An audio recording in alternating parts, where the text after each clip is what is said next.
the newest episode of the StarCraft Summary brought to you by BlizzPlanet.com.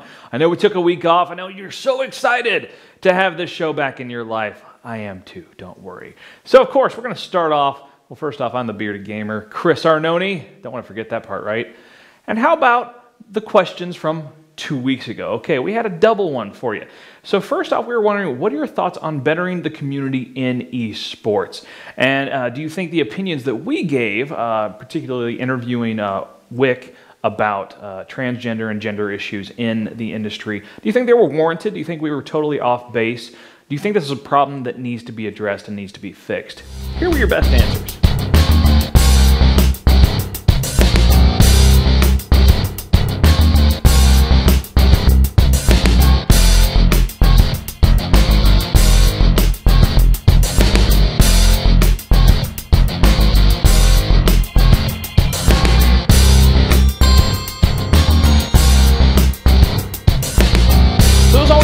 So much for your comments, your answers to our questions. We really, really appreciate those and love to hear from you guys. Let's get into that weekly news roundup. You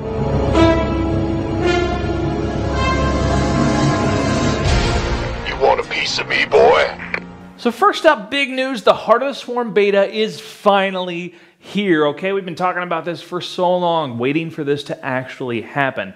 And now last week, the Heart of the Swarm beta finally did indeed launch.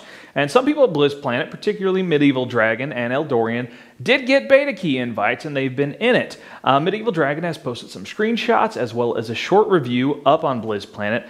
Now, Eldorian does have some plans to do some gameplay videos, but unfortunately his internet has been a bit on the fritz. So on Sunday, his technician is going to come out and finally fix it.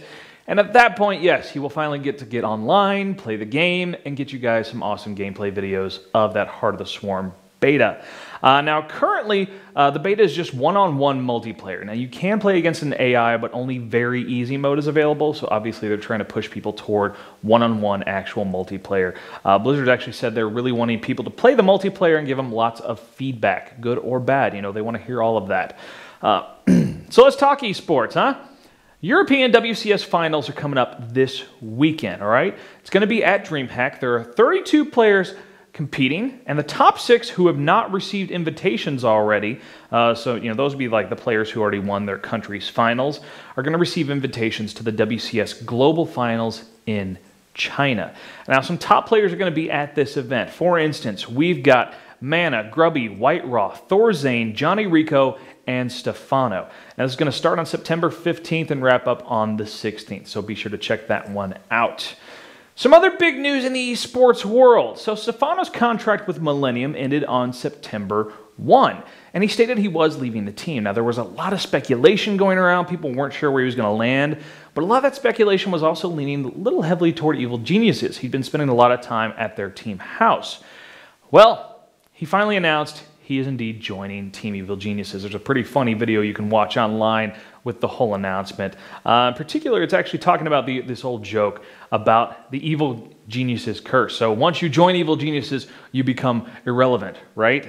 And they were kind of poking fun at their own curse. He's joining players like Idra, Huck, and Thorzane. And people are wondering, you know, will this curse really apply to Stefano? Now, Eldorian thinks it's pretty doubtful, but it'll be cool to see how it plays out because Evil Geniuses, at least to Eldorian, it seems to be more about the big personalities and content that they provide to their fans and about making money. You know, they're the richest team in the esports circuit. So it's really curious whether the focus is really on winning or just being profitable and being sort of larger than life in the esports arena. But, you know, with recent players joining like Thorzane, Suppy, and now Stefano, you got to wonder if maybe that's going to shift a little bit. Those have all been very successful players. Finish off, as we do, with a question, all right? So with the Heart of the Swarm beta out now, we want to know what are your thoughts on it. If you've been, you know, managed to get into the beta and get to play it some. Are there any units that you're really liking or disliking so far? Any balance concerns you think need to be addressed? Let us know right down in the comments. And of course, next week, we're going to highlight those best answers right on the show. And while you're on YouTube, why don't you check out The Bearded Gamer Show? All kinds of awesome video game, a little bit of comic books maybe in there, cool beardy goodness all the time. And head over to BlizzPlanet.com. All the news, reviews, fantastic community, everything you need to know about Blizzard Entertainment games. See you guys next time.